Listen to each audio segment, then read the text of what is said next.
Well, the Magic had a 1-point lead at halftime, but the second half, a much different story. The Celtics, with a huge third quarter, outscoring Orlando 30-18 in the period to take control of this game. They go on to win 103-86 in a successful start to their NBA title defense. Welcome into Playoff Central Live. I'm Andy Scholes, joined by the Hall of Famer Isaiah Thomas and Jalen Rose. And, guys, Magic seemed determined early in this game to not let the Celtics shoot threes. The Celtics, of course, make the most threes in the NBA. The Magic, the best at stopping it. It was successful in the first half, but in the end, Boston able to push their will onto Orlando and end up winning this game rather easily. You know, I thought Orlando was successful in terms of running them off the three-point line. Boston normally wants to get up 53-point shot attempts. Tonight, they only got up 37, or today they only got up 37. And you can see there, toes on the three-point line. Every defender is up. And what Boston is good at is they take what you give them. They don't settle for bad three-point shots, even though they want to take 50. However, if you give them mid-range shots, layups, they will take what you give them. They take the layups, they take the mid-range shot, and they score from all three levels. Layups, free throws, foul line, threes. They give you whatever. They take whatever you give them. And again, inside, that may have been a travel, but we don't know. But anyway, they post up. Tatum, Brown, Porzingis, and even their smalls can get into the lane and make plays. So they're not just a three-point shooting team, although that's their focus. They are, we take what you give us type of basketball team. And it seemed like Jamal Mosley's game plan, Jalen, really working in that first half. But then Drew Holiday and the Celtics defense just really ramped up that intensity in the third quarter. Absolutely. We talk a lot about the Celtics three-point shooting, and rightfully so with their attempts and their makes. But what won them the championship is lockdown defense. Look at this. This is one-on-one defense. I know you love that, Coach. Love that. Yeah. Love Still it, in yes. the basketball. And then rises up for three. That's what I'm talking about, in your face. That's called snatching somebody's jewels. And then right there, you see, this just a bad pass by Paolo when he's being guarded by Pritchard, not hustling back on D. But I like the advanced pass and then the lob over the top to JB for the easy two. Here's another good defensive sequence. You see Celtics crowding the ball, get the contest, get the board. But this is what I like in transition. Jayson Tatum does an immediate advanced pass because he knows he's going to get it back. And instead of forcing a three-point shot on the strong or weak side, he takes the 100% layup. 100%. And in today's game, so much talk about analytics and taking the three in transition when you have an advantage. Take those layups, and that sometimes gets you going as a scorer as well. Yeah, and you can see just from this graphic right here that this Boston really ramped up that intensity in the second half.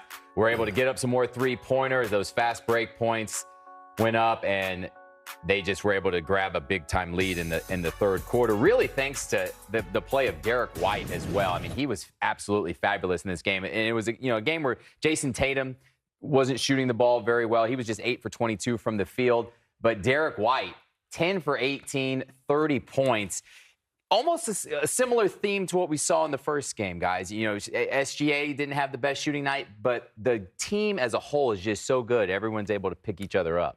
Yeah, I call Coach Mazzulla the disruptor in the coaching profession right now because, again, he's upped the game to where everybody wanted to shoot 33s. 2 years ago, he came out and said, I want to shoot 50. And what he's done is built the offense around his players to allow them to get that many shot attempts. But to take that many shot attempts, he's also given them the confidence. So when we talk about Derrick White, who wasn't known for a great offensive player until he got to Boston, playing under Mazzulla, now Mazzulla has really opened up his playbook for Derrick White to be not only successful from the three-point line, but also inside the three-point line. And he is one of their go-to players.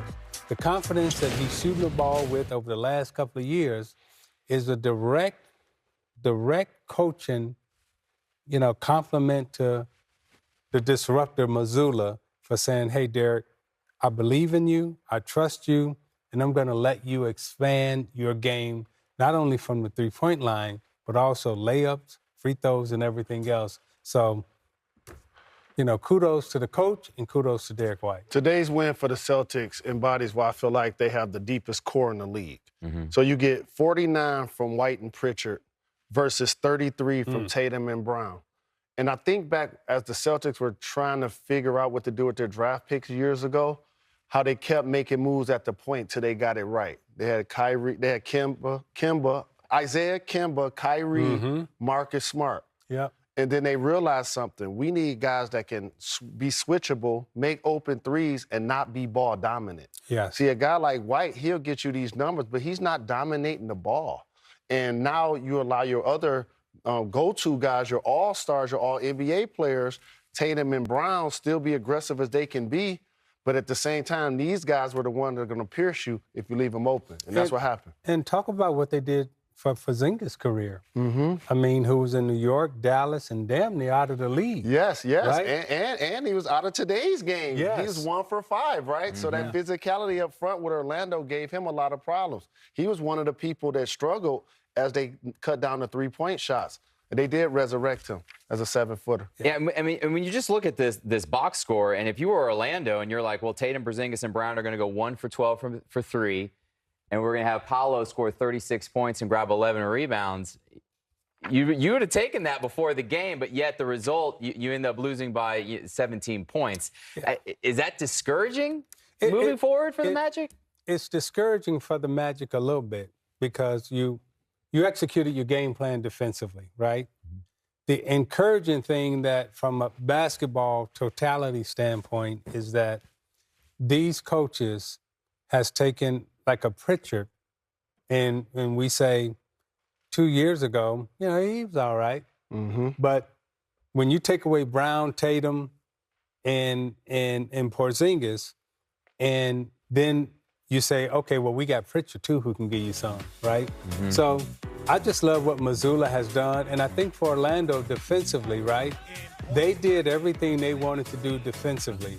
However, their struggle the whole year has been they haven't been great offensively.